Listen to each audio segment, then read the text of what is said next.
Excellent. So it is now 8 o'clock, so I can start the talk.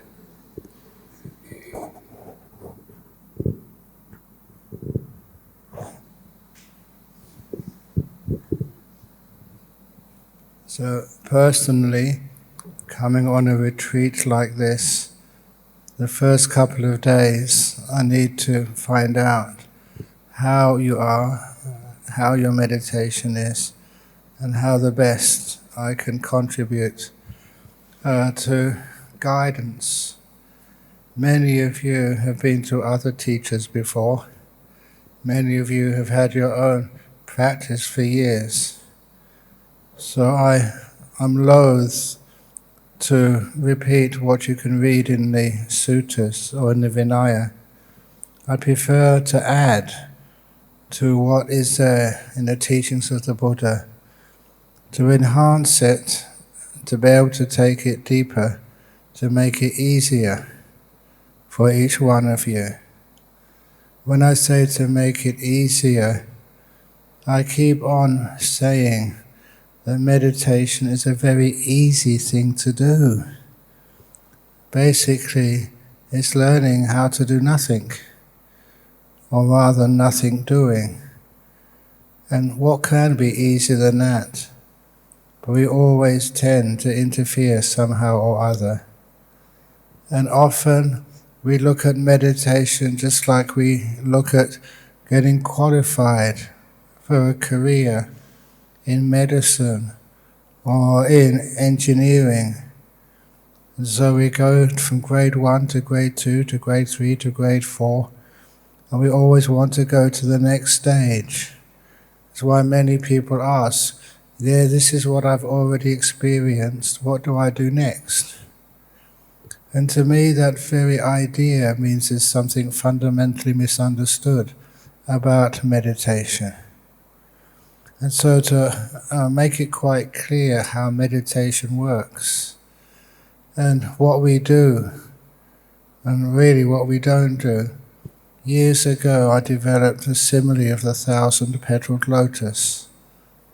Okay, many people might say that's a simile from Vajrayana Buddhism, but though they maybe have come up with the title, but I always change the contents to make it more accurate to how the Buddha taught. And it shows you how to meditate, and shows you how simple it is, and what happens. That's one of the most important things of this simile. It describes the process which you experience as you practice meditation.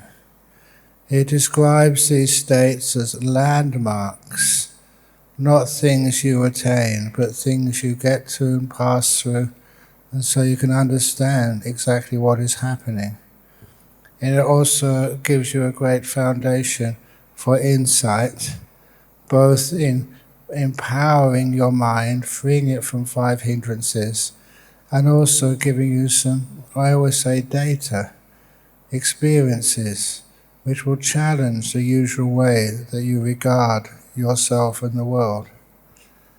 So let's start that simile of the 1,000-petaled lotus. As you all know, the lotus flower is a great simile used in Buddhism, and it's used in many ways. One of the ways which I like to begin with is that a person can urinate on a lotus flower, and all the smelly urine drips off the lotus, and afterwards the lotus still smells like a lotus. Or someone can put perfume all over the lotus, and after a while all that perfume drips off, and it still smells like a lotus. I always like that simile because sometimes you receive praise, sometimes you receive blame. Praise is just like the perfume people try and pour on you. The urine is like the criticism which people give to you. And there's no one in this world who will not receive criticism and praise, some more than others 1 year, and this is just the nature of this world. So regarding you as the lotus flower, allow it to drip off you. It's not kept, and it's not that important. In other words, praise and blame, don't worry about them. Don't try and hold on to them. They disappear anyway. And the other one of the lotus, as you all know, is that the lotus flower just grows in the mud in the bottom of the lake, and some of those lotuses, they grow and grow and grow and grow. Do they strive to grow, or is it just their nature to incline towards the light, and eventually they break through the surface of the lake and they stand above the lake? That's the other simile. But they don't do that through striving. It's a natural process. But the best simile, the one I'm going to focus on now, is the 1,000-petal lotus. That in the morning, if you pass a pond, maybe there's a lotus there, or in even a garden, and you see a lotus, the lotus is always closed up at night. And the outermost petals of that lotus are always rough. They're like corrugated, and their colors aren't that strong. And there's hardly any fragrance to those outermost petals of the lotus. Sometimes you're surprised that inside that ordinary, not very attractive, closed lotus is some of the most beautiful petals you could ever experience. But they're in there. And so that's one of the first parts of the simile of the lotus I want to present to you. The fact that in each one of you there is these beautiful petals inside right now. So don't ever think, don't ever conclude, I can't meditate. I always, when I'm told that by someone who's been meditating for years, so you haven't been able to meditate yet. In other words, don't lock yourself into a state of failure just because in the past you haven't been able to, and now you can find the problem and surpass it. You can meditate. Everybody can meditate. They just need to find a good teacher and correct their method to adjust it. And it does work. And because of that, some of the experiences which I've had as a teacher just really convinces me that I don't know which person cannot meditate. Many of the students surprised me. And I thought, wow, of all the people coming on the retreat, that guy has got a jhana? And I thought, that's impossible. But then you investigate, you ask the questions. Oh my goodness, he has. And the story I like to say at this point, whenever I give a talk like this, I don't just make it serious, serious, serious. I want to sometimes just give you an interesting story to inspire you, but also to kind of entertain you, to make the talk interesting. So this was a gentleman who came on one of my retreats during the summertime over in Jhana Grove Retreat Center next to Bodhinyana Monastery. And when he came in, I had never seen him before. And he didn't look like a meditator. He was big, Australian, lots of curly hair, heaps of tattoos, and he was wearing what I call Australian national dress. Do you know what Australian national dress is? It says a t-shirt, shorts, and plastic thongs. In other words, it was really sort of unkempt, ordinary, but that's what he was wearing. And as soon as I spotted him, I just happened to be next to the registration desk, just by chance. And when I saw him, I said, "What are you doing here?" I said, I judged him straight away. I didn't think he was a person who comes on one of my retreats. But I do know that a short distance from Jhana Grove, maybe 6 kilometers, we have Carnet Prison Farm, a local jail. And so I told him, I'm embarrassed about saying this, but I did tell him, I think you're in the wrong place. If you want to visit some of your friends in the prison, it's just 6 kilometers up the road. And he said, no, I'm on the retreat. My name is on the list somewhere. I've registered. And I checked. He was right. I had to apologize.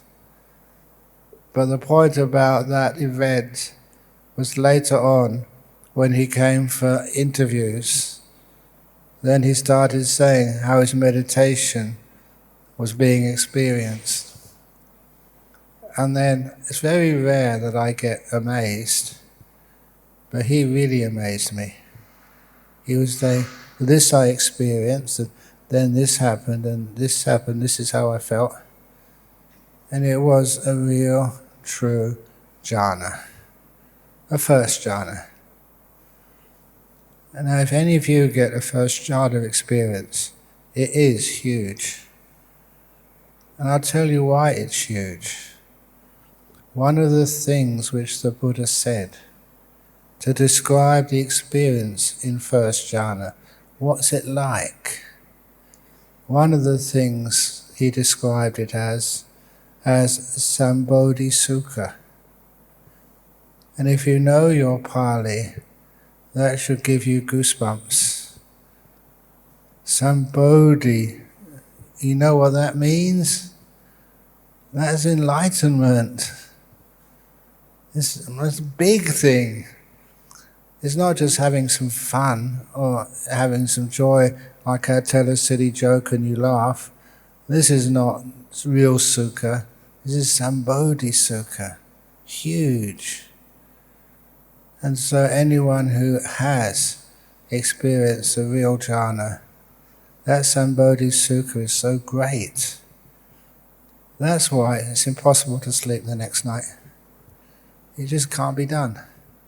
It really is Sambodhi Sukha. It's just so energized.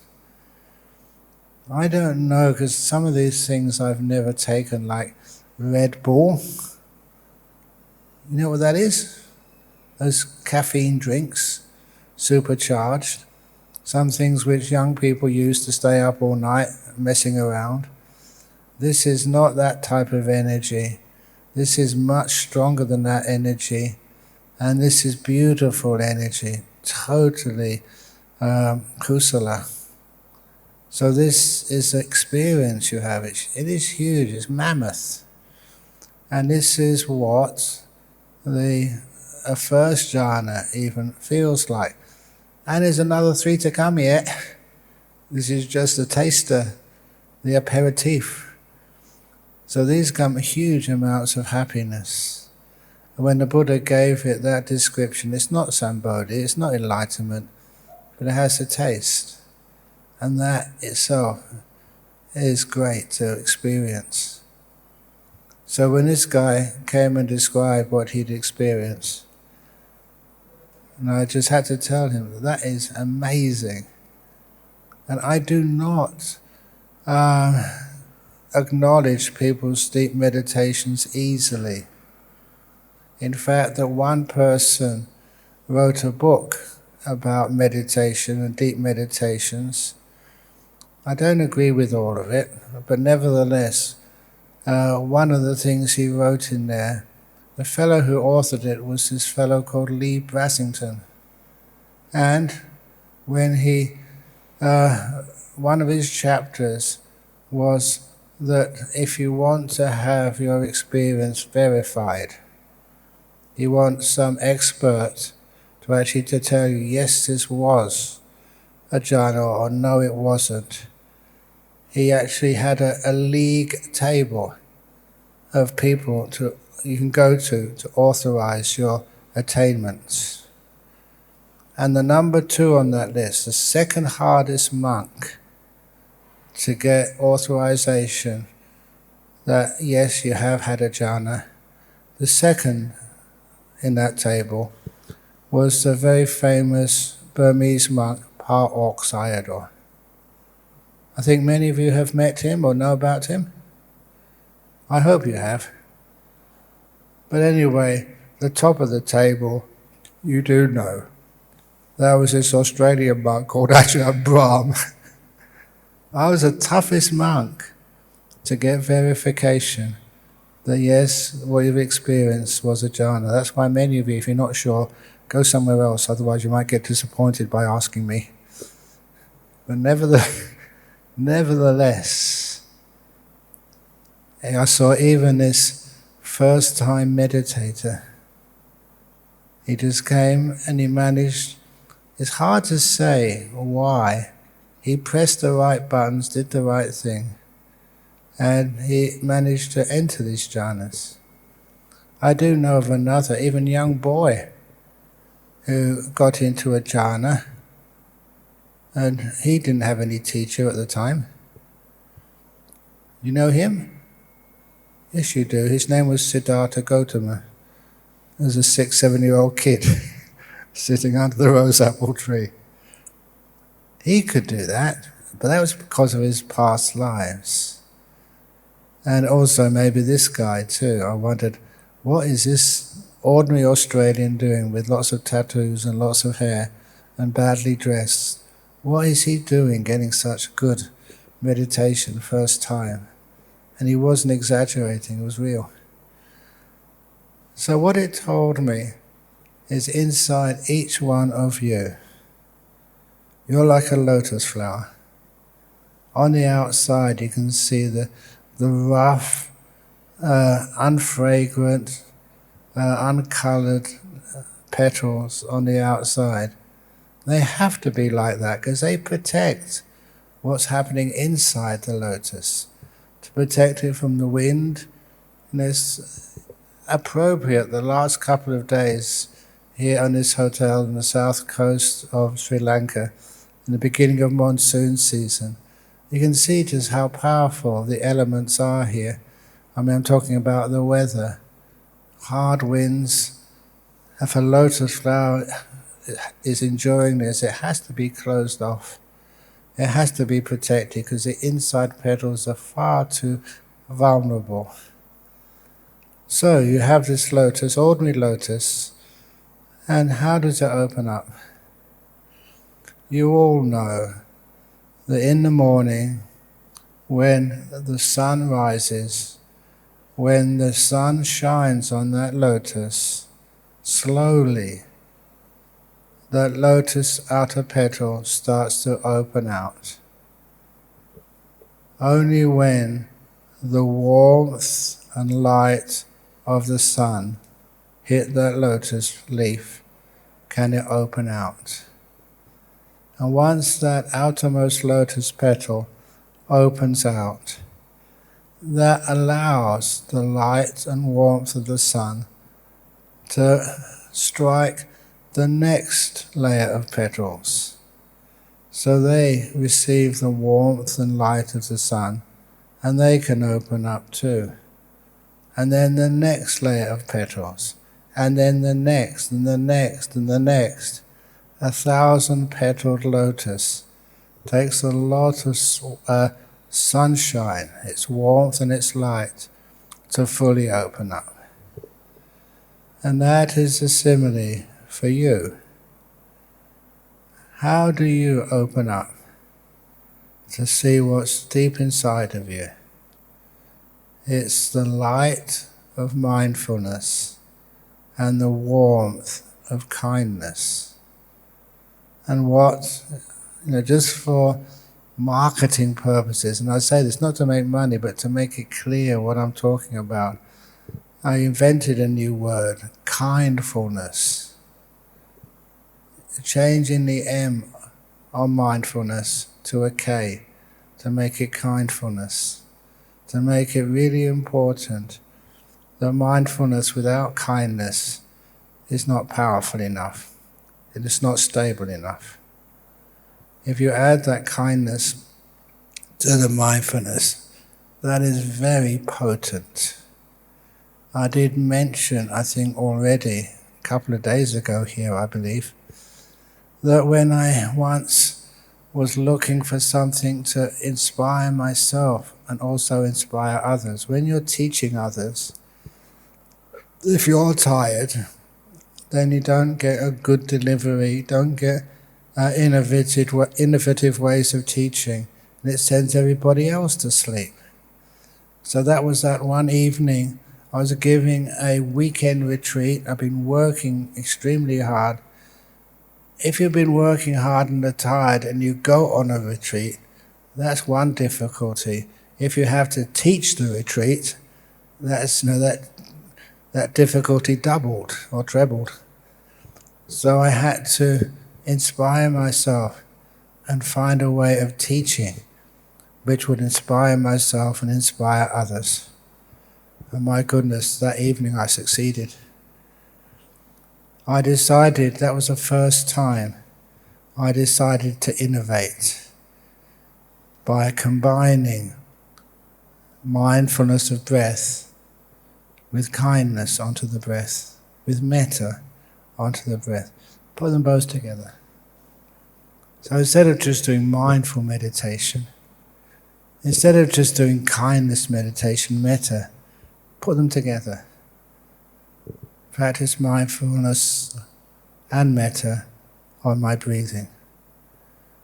And it worked better than my expectations.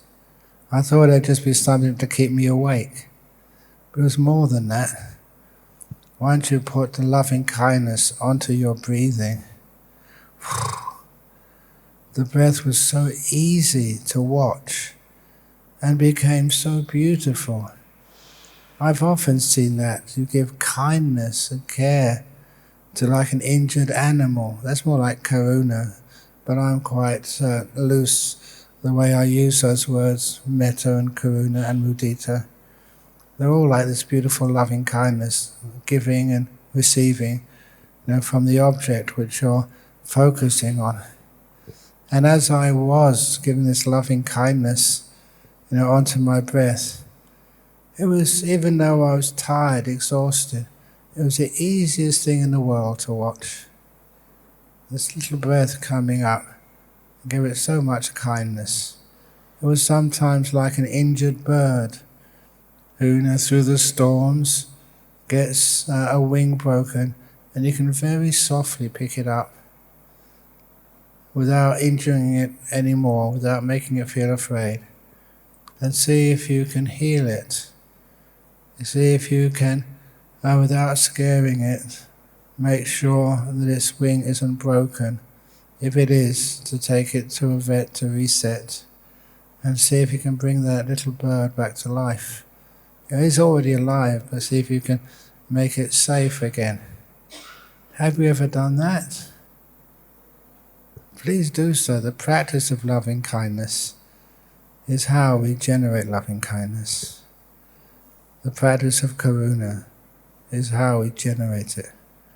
We do it, and then we learn about it. So, that I was doing this to my breathing. Just breathing in, not just breathing in soft breath, may you breathe in beautifully. Breath, may you be at ease. Breath, I'm not ever going to force you. If you want to disappear, that's fine by me. If you want to become harsh, that's fine by me. I will never control you, breath. You're my friend. Some of you who've already, come and had lunch or breakfast with me. Just a way of being able to, be with someone an old teacher. Because sometimes I realize what it's like being very senior. 50 reigns now I have.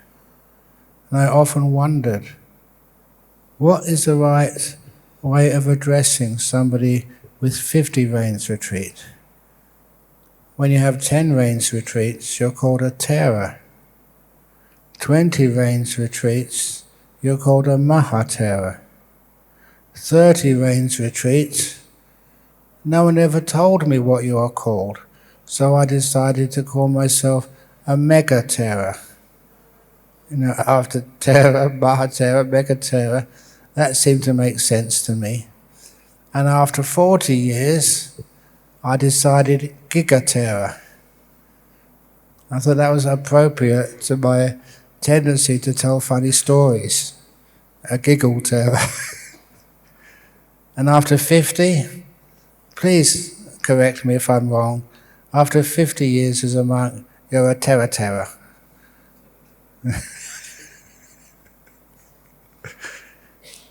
So you see that tendency to tell funny stories engages people, and that's why I do it. And the ability to have loving kindness with your breathing, that engages you with the breath. The breath doesn't want to go anywhere. You stick together like amazing friends. So when I did that, you were really blissing out, enjoying the meditation so well. And I should have been exhausted from what I've been doing all day. And then you come in the evening, usually, and even the original program here, after the evening meditation I'm supposed to ring the gong and you're supposed to go back if you want to, but those who want to stay can stay. Now I don't want to ring any bells. If you want to carry on meditating, fine. If you want to go to bed early, fine. It's with you. The place is here. If you're peaceful, carry on. If you're really tired, go back to your room. That's important because I trust you. I trust each one of you to enjoy the opportunities rather than being like a prisoner in a school where if you don't get up early in the morning, you have to stand in the corner. I always look when I teach meditation retreats at the lay people sitting in the back. Because when I was a school teacher, it was always the naughty children sat in the back. This is not a school, okay? I trust you all. But that trust is important. So that's why I don't like having any bells. And as I said earlier, this is how I understand the word no bell silence. No bell. That's more important than people not talking to each other. And if you practice no bell silence, what happens? What's the reward? The Nobel Peace Prize. It makes sense, it's logical, but anyway. So even then, just doing loving kindness with the breath, and these gorgeous meditations, and eventually, I was sitting there and everybody was leaving, so I decided to go back to my room as well. I thought I should lay down, but you can't sleep when you have good meditations. You don't want to sleep. The mind is alive, energized, and it's not experience any suffering. It's beautiful. Who wants to sleep when you're having such beautiful experiences? And that brings me back to another simile. That when I was just turned 18, I went off to Central America. It was like a gap year. I was always a whiz kid at school, so I did my A-levels at 16 and did university entrance at 17. Was I 17? No, still 16. No, I was 17. And so I had about 9 months where I could not go to university. I was too young. So what I did was get some jobs, save a bit of money, and then go hitchhiking, first of all to the United States, which I thought was please excuse me, boring. And then I went down to Central America, which was interesting. And in Central America, that was, where I was traveling to a remote jungle site, the Mayan civilization ruins at Tikal, in the center of the Yucatan Peninsula. This was an old archaeological site. When I got there, it was just so basically unknown and remote. The only other person there was one archaeologist who couldn't understand me. I couldn't understand him and me. So I had all that day to explore the ruins. But on the way there, the only way I could get there was on a fishing boat going up the Caribbean coast at dawn. And when you see, it was a summertime, early dawn, when you see the sun rise on the Caribbean, that time of the morning, I hadn't slept all night. I should have been exhausted.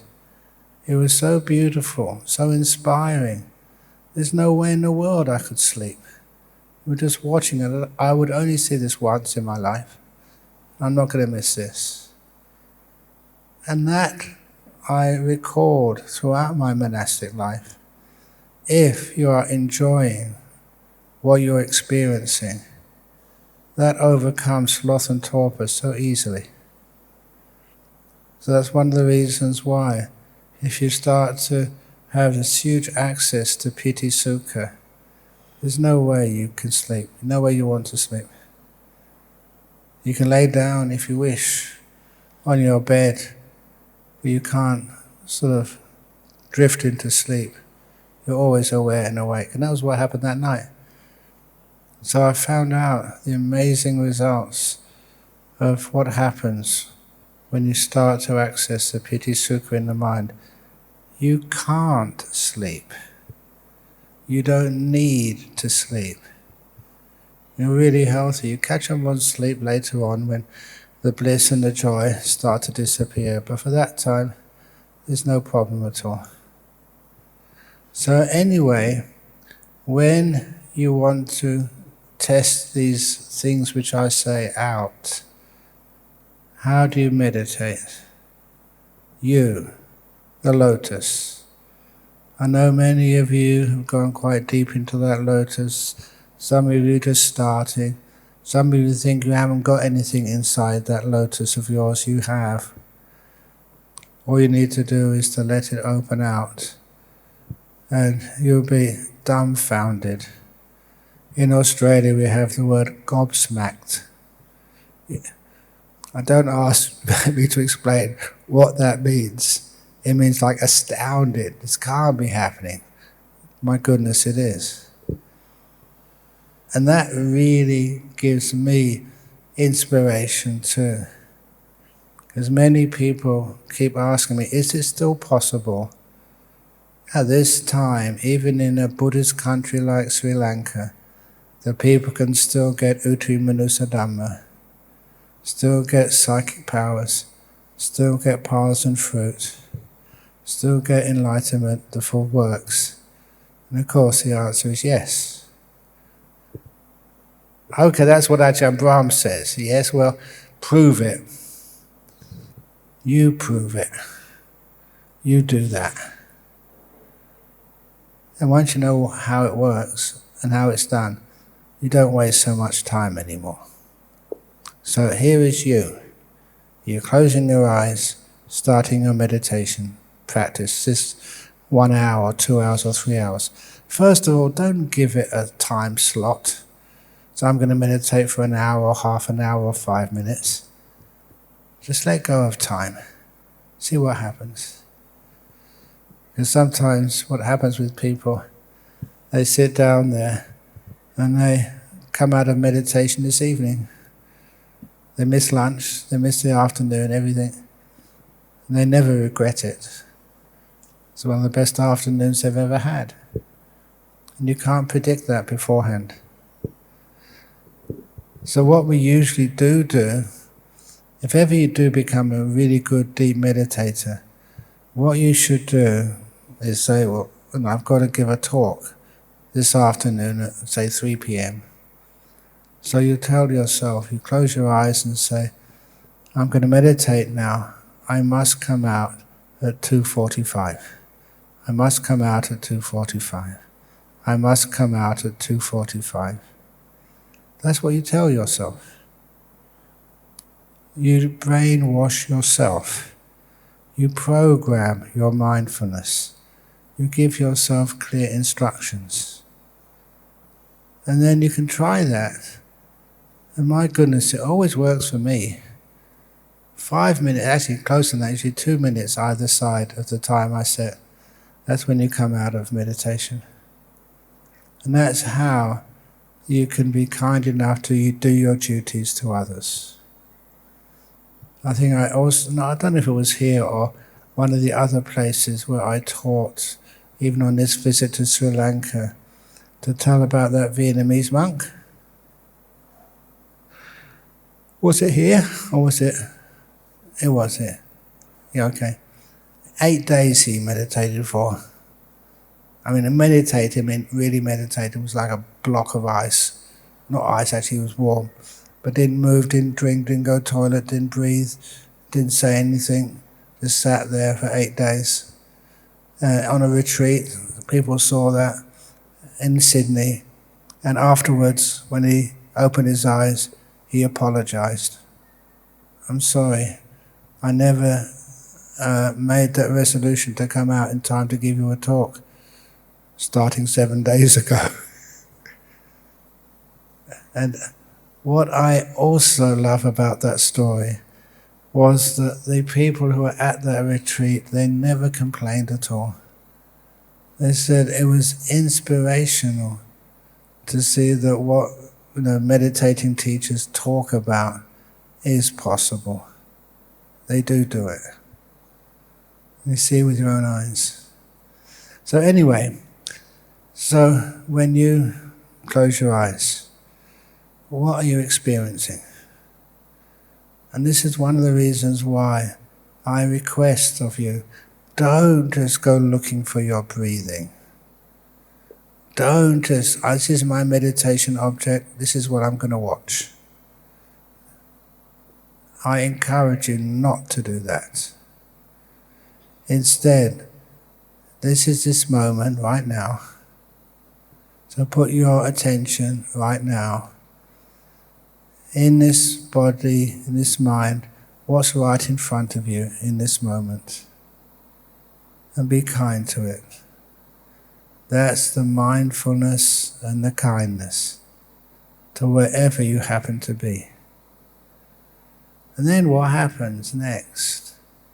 If you're mindful and kind to this moment, usually you're aware of your body.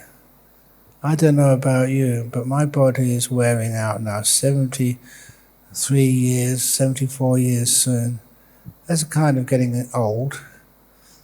I always would say to my monks, please, give me some kindness. I'm getting old now. And the monks at Bodhinyana Monastery I thought they were so kind, saying, Ajahn Brahm, you're not getting old.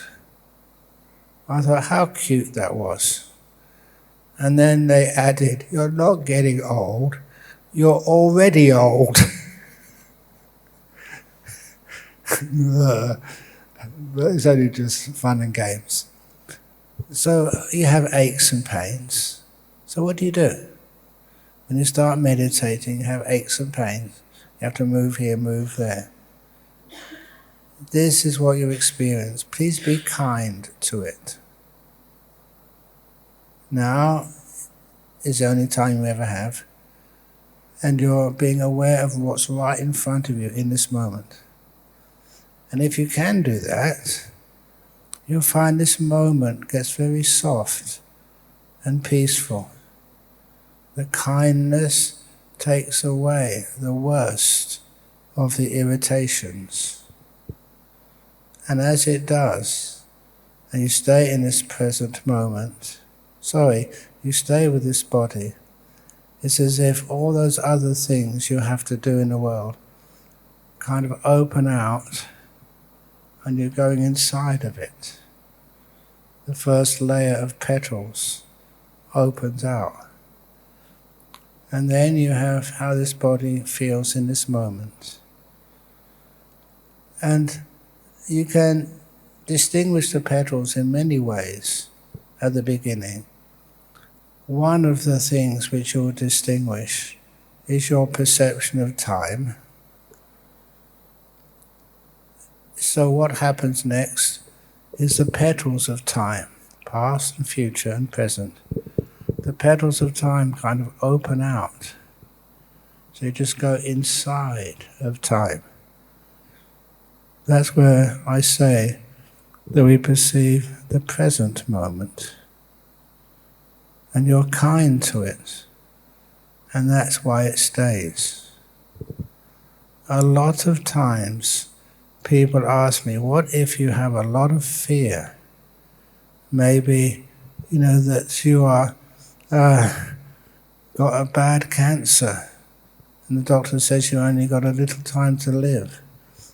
It's quite natural to be afraid if you don't know how to meditate. Or if there's something which has happened to you in the past, which maybe you have to go to a hearing in a court of law and you could go to prison. How do you overcome the call of the past and the pressure to think about the future? And the answer is to be kind to the past, kind to the future. So many of us think that we're responsible or someone else is responsible. We want people to blame, including ourselves. So please be kind. Give amnesty to yourself and others. Why not? Then you can be free. Be kind to the future. You don't know what's going to happen next. I never do. But look at it with kindness.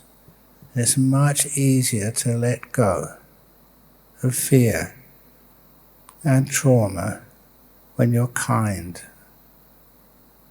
And then you stay in this moment, you're kind to this moment.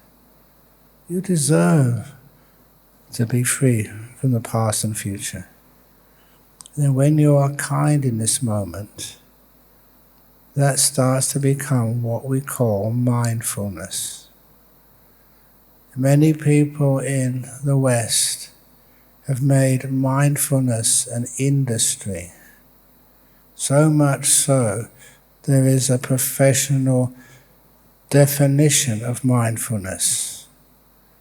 And if I put down my definition of mindfulness, I would fail the test, and they would not allow me to teach meditation. But I stand by how I experience mindfulness. It is when you're in this moment and you're silent. So what happens next? These petals open up, you're in this moment, and the next layer of petals opens up, and you go beyond thinking and naming. I really am very, very, very grateful to Venerable Dhamma, and please, in your translation, include that.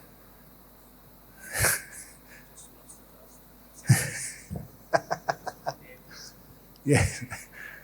Please, I'm very, very, very grateful to Venerable Dhamma because you do all of this translation. And it means you cannot enjoy the talk as much as I can. And please make sure you mention that in the translation. It's very hard to praise yourself.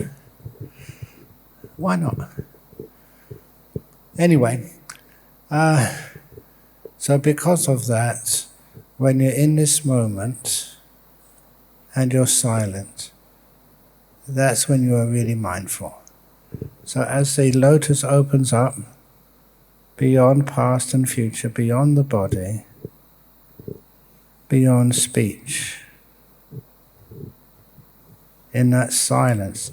And the reason why the silence is important, I first got this from an old story of Lao Tzu. Okay, Ajahn Brahm being Mahayana again, okay. I admit it, but this is the best simile which I heard. And Lao Tzu used to go with one of his disciples every evening on a walk. And as they went on a walk, they had to be silent. That was like a golden rule. And if any of the attendants of the great master spoke, they were banned from going on a walk with him ever again.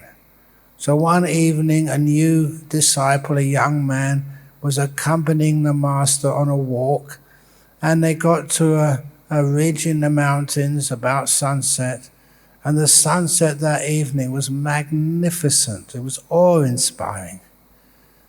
And so this young student couldn't help himself but say, "Wow, look at that gorgeous sunset." And the teacher looked at him. He couldn't say anything. He set the rules, so he has to keep them too. So Lao Tzu turned around, walked back to the monastery, and when he got back to his vihara, only then did he say, "That young man spoke during the walk. He will never be allowed to go on a walk with me ever again."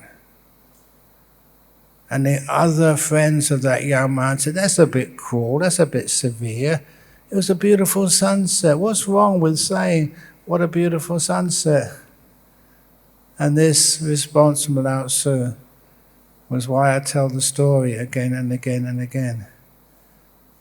Lao Tzu replied, "When my student said, 'What a beautiful sunset,' he was not watching the sunset anymore. He was watching the words. He wasn't being aware, mindful of the sunset. He was mindful of the description." I don't know if you understand that, but when I heard that, that changed many of the ways which I meditated.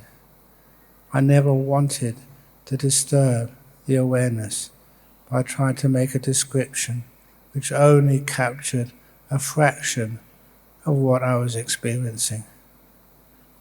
For those of you who ever were interested in poetry, the reason which I liked poetry as a student, I used to carry around books of John Keats. I remember just going up to Norway just to find some solitude in the mountains in my holidays as a student.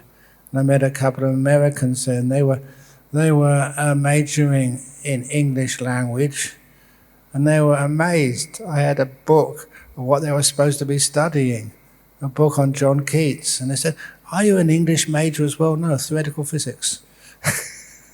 And they couldn't believe it. But the reason I liked poetry, because sometimes some poets, in just a few words, could actually capture a deep meaning, which you can see, observe, feel in the world.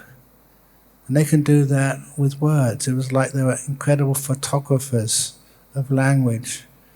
And the way they could record it captured about 80% of the reality. That's why it was inspiring. Look, whenever you get a deep meditation, can you describe it? It's one of the hardest things to do. A deep meditation, and somebody asks you, "What was it like?" You don't have the words. You don't have the ability to put those words in a form where it can convey the depth, the amazement, the wonder of those experiences of deep meditation. But anyhow, this is what happens when you are silent. Don't give things names. And when you get to that level of the lotus, many petals have opened up already. Time has opened up. this speech has opened up, so you're not giving things names. You're getting pretty peaceful. The deeper you go into the lotus, the more fragrant are the petals. The aroma is just gorgeous, and their beauty is fantastic. So what do you do next? Nothing. Keep the kindness and the mindfulness going. And then you find inside that layer of petals, you know what usually the next layer of petals is? It is for me anyway. The breathing. That's how I go and watch the breath. I open up these petals which stop me being really mindful. I make sure I have kindness there, past and future, time gone, and giving things names gone. You're just watching with mindfulness and kindness the breath. So what happens? If you do breath meditation, as I did breath meditation in those early days, I was really confused. They said, watch a long breath or a short breath. When I examined my breathing, it wasn't long, it wasn't short. It was kind of in the middle somewhere. Not long, not short. And I thought, my goodness, I'm not doing breath meditation properly. And I really wanted to do breath meditation. That confused me. Of course, it doesn't mean you have to do long breath and very long breath and ultra long breath and really short breath and in the middle breath. Any one of those is good enough, as long as you roughly know. It makes it interesting, that's all. It makes the mindfulness easier. But the way I did it with just going into this body, going into this moment, going into time, going into the silence, that way the mindfulness by that time was already strong enough that when I watched the breath, I just knew the breath was going in, was going out. And number two, I'm going to say this because when I first went to Malaysia teaching, I don't know if you've ever heard this in Sri Lanka, but they had a phenomena there and they call samadhi headache. And I thought, what on earth are you talking about? Samadhi headache, what's that?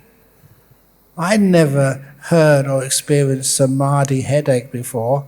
To me, samadhi was what you entered to get beyond headaches or any aches or pains or fevers or everything. What is samadhi headache? You know what they were doing? Not really good teachers at that time. What they were doing, they were focusing on their breath with force.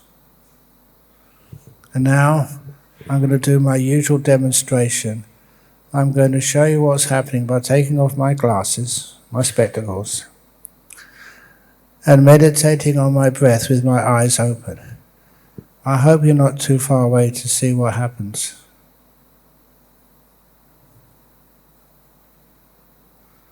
If you are close enough, you see I've gone cross-eyed. My mind is supposed to be watching the tip of my nose, but my eyes go to the same spot. And it's a strain on my eyeballs. And if I keep looking at my tip of my nose like this, I'm going to get a headache across here. That's what samadhi headache was. Can you see? All it was you don't watch the tip of your nose. When people have instructions like that which they misunderstand, they think they can't do breath meditation because they're stuck on the headache. Even that, the tip of the nose, I don't know where they got that from. Where they say paramukkhang, establish mindfulness paramukkhang. It doesn't mean the tip of the nose in front of you. I don't know about each one of you, but I don't live here. I don't live in my nose. If I did live in my nose, okay, then that would be in front of me. It just, if you examine it, it's nonsense. You establish mindfulness as a priority, the number one on your list. And then, when mindfulness is established, then you can watch your breath easy. So that's what I do. At that stage, the lotus is opened up, I can see my breath easily. And it stays there. It doesn't wander off. Because in that state of meditation, you're deep enough in the lotus, which is you, your body and mind. You're deep enough that it is gorgeous. The deeper you go into the lotus, the more beautiful and fragrant it becomes. So you're watching your breath. Then what do? Are you going to go on to the next stage? Stage number 1, stage number 2, stage number 3, stage number 4. The next stage is inside where you are right now. When you're watching the breath, long or short, it's both exactly the same. You know the whole of the breath, basically it's the same. Your mindfulness gets even more deep. You don't do anything to achieve this. And the whole breath becomes calm. This is just what happens naturally. You're going deeper into it. As I said to a few people on interviews, it's like when you go on Google Earth.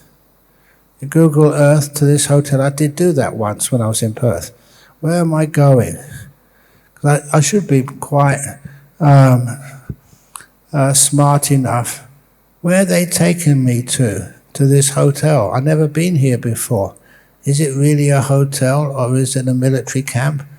You've got to be careful as a well-known monk. It's not a military camp. But anyway, I got the hotel and Googled in. I zoomed in. You know, when I zoom in, other things disappear.